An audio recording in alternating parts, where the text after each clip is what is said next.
Vamos lá, né? Olá, meus amigos, me chamo Pedro. Vamos dar continuidade aos vídeos. E hoje eu vou usar um artigo aqui chamado Pessoas Naturais no Código Civil. Resumo, parte 1. Esse artigo, como vocês podem ver, está disponível no site do Estratégia, né? Você encontra facilmente no Google. É um artigo recente e foi escrito por... Cadê? Acredito que por... Cadê, rapaz? Isso. Leonardo Menezes Passarim. Vamos lá. Da personalidade e da capacidade. Vamos iniciar o artigo sobre as pessoas naturais com a personalidade e capacidade da pessoa física. A pessoa natural adquire a personalidade civil com o nascimento. Porém, nem sempre ela é plenamente capaz para realizar todos os atos da vida civil. Dessa forma, entenda o seguinte sobre a capacidade. Capacidade. 1. Capacidade de direito. De gozo, personalidade civil, personalidade jurídica. Ocorre com o nascimento com vida. Ilimitada, pois todos que nascem com vida têm capacidade de fato. Pois todos que nascem com vida têm capacidade de fato. Capacidade de exercer sozinho atos da vida civil. Limitada, pois nem todos têm capacidade civil plena, capacidade de direito mais capacidade de fato. Ficou um pouco confuso porque eles usam um negrito aqui, você acha que é um texto corrido quando na verdade são tópicos, né? Vamos continuar. Assim, apesar de alguma divergência doutrinária, o Código Civil adotou a teoria naturalista ou natalista para o início da personalidade, ou seja, a personalidade começa com o nascimento com vida.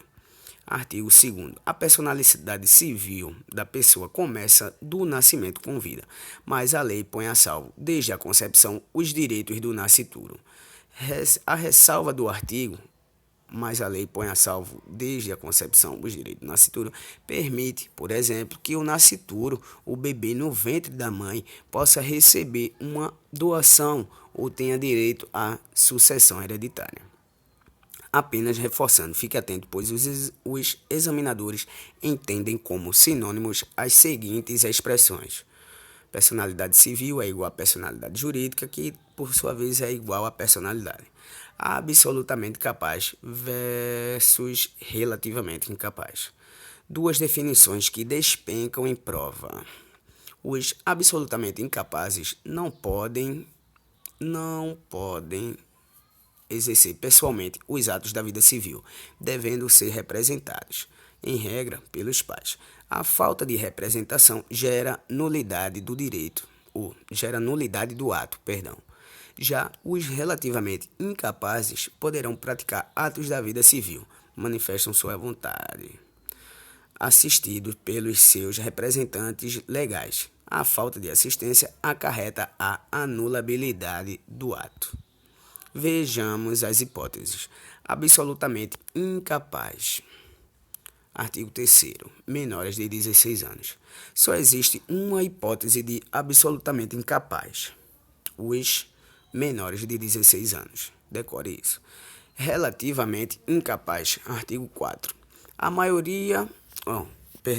Os maiores de 16 e menores de 18 anos. Trata de um critério meramente erário. Os ébrios habituais e os viciados em tóxicos são os alcoólatras e os dependentes químicos.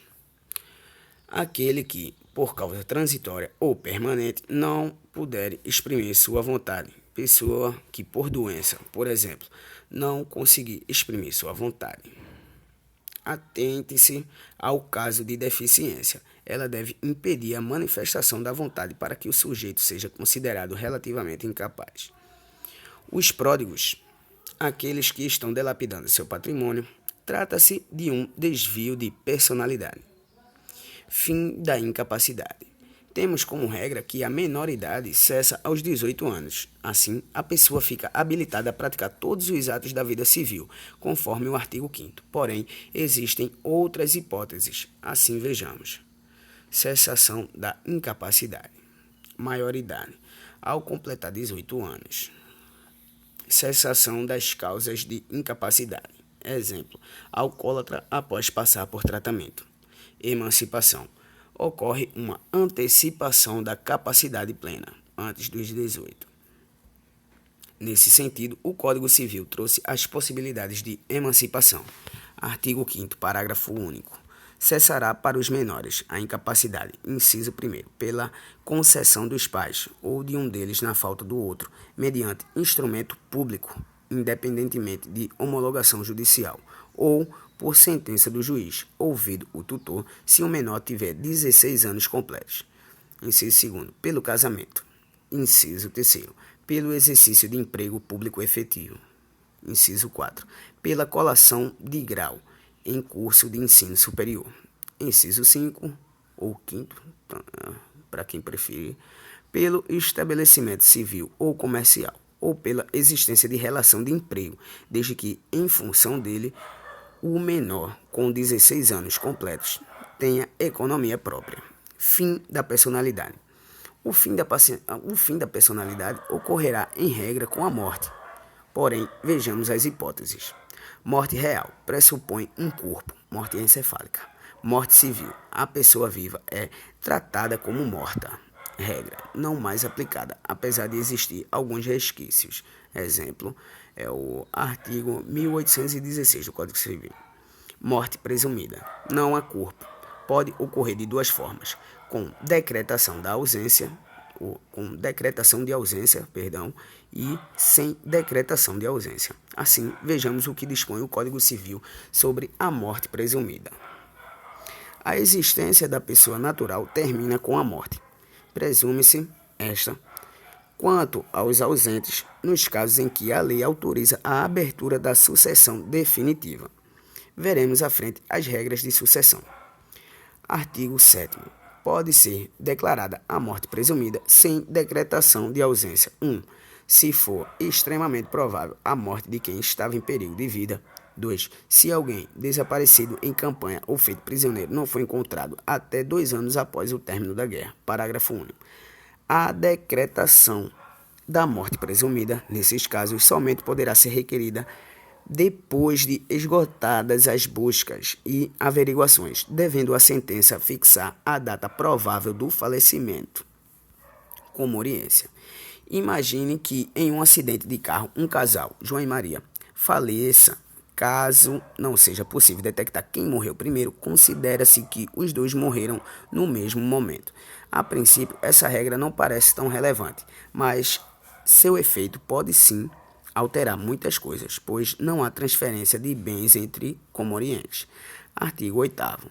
Se 2 ou mais indivíduos falecerem na mesma ocasião, não se podendo averiguar se algum dos comorientes precedeu aos outros, presumir-se-ão simultaneamente mortes. Voltando ao nosso exemplo, imagine que João e Maria tinham um irmão, cada um, e não tinham herdeiros. Os efeitos serão o seguinte: comoriência, cada irmão receberá 50% dos bens. João morreu primeiro, Maria passaria a ter 100% dos bens. Com a morte posteriormente, seu irmão receberia 100% dos bens, ficando o irmão de João sem nenhum bem. Observação.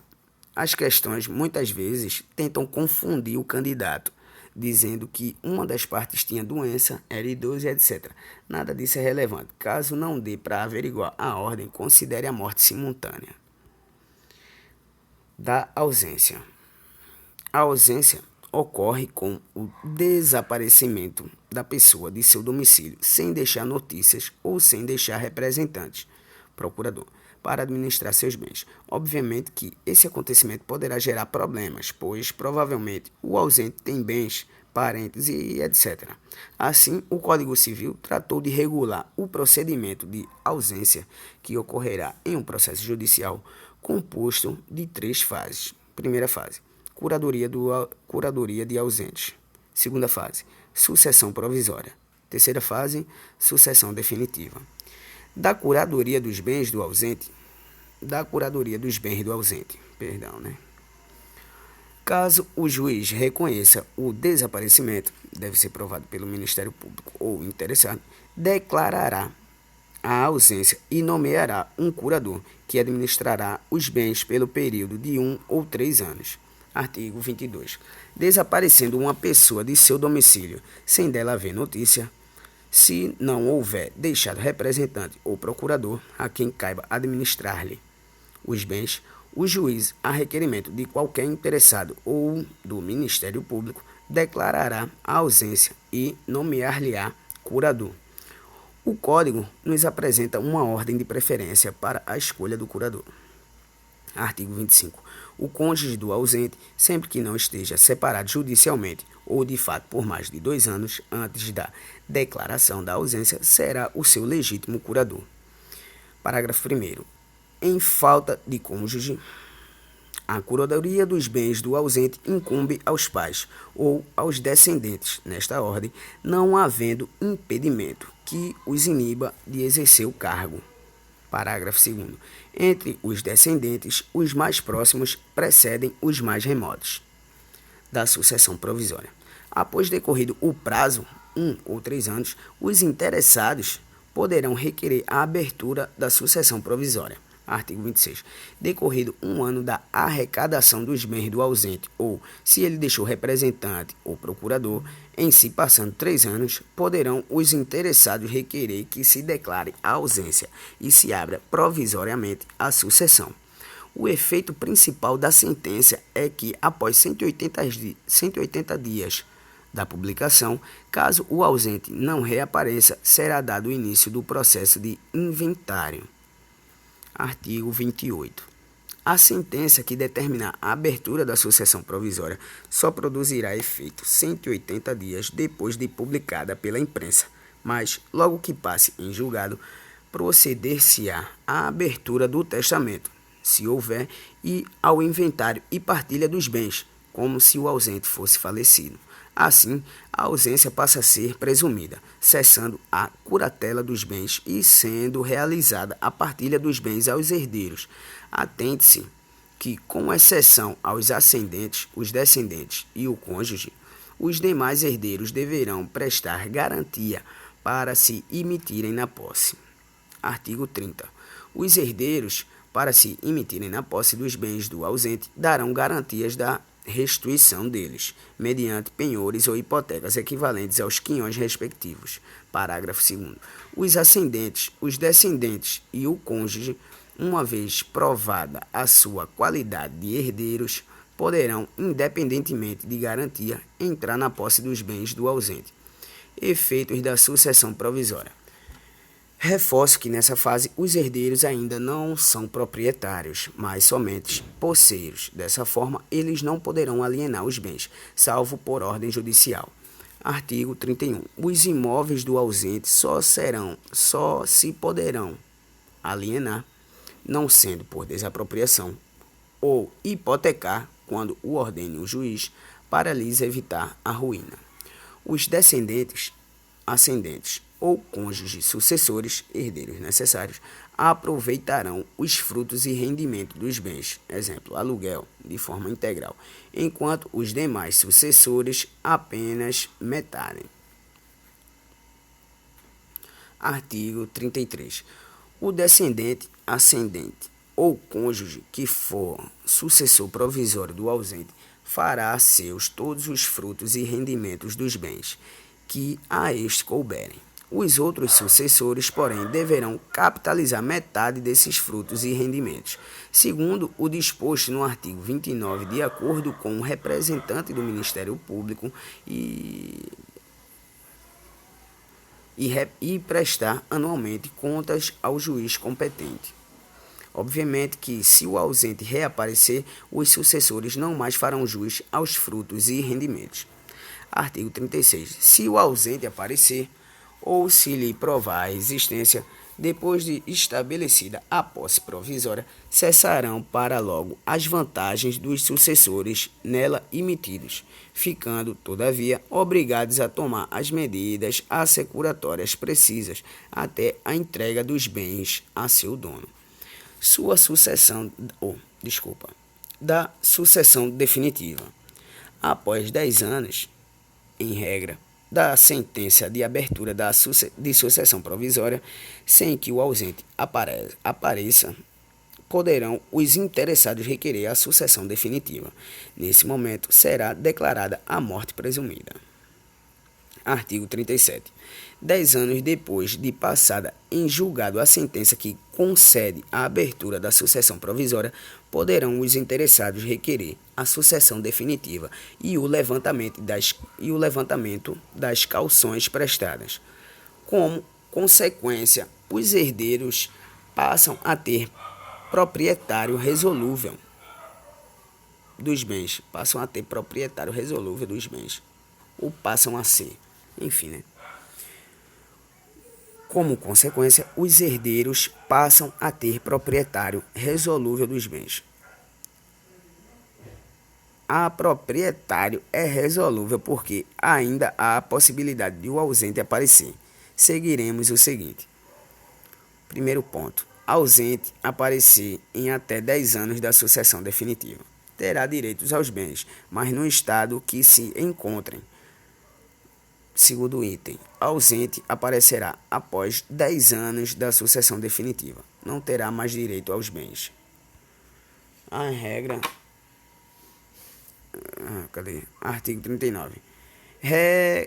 Regressando o ausente nos 10 anos seguintes à abertura da sucessão definitiva ou algum de seus descendentes ou ascendentes, aquele ou estes haverão só os bens existentes no estado em que se acharem, os subrogados em seu lugar, ou o preço que os herdeiros e demais interessados houverem recebido pelos bens alienados depois daquele tempo. Parágrafo único. Se, nos 10 anos a que se refere este artigo, o ausente não regressar e nenhum interessado promover a sucessão definitiva, os bens arrecadados passarão ao domínio do município ou do Distrito Federal, se localizado nas respectivas circunscrições, incorporando-se ao domínio da União, quando situados em território federal. Resumindo as fases da ausência. Para finalizar o artigo sobre as pessoas naturais, vejamos de forma bem resumida as fases da ausência. Primeira fase, curadoria de ausentes. O curador administra os bens durante 1 ano, sem representante, ou 3 anos, com representante. Segunda fase, sucessão provisória. Durante 10 anos, os herdeiros se imitem na posse, após edital de 180 dias. Terceira fase, sucessão definitiva.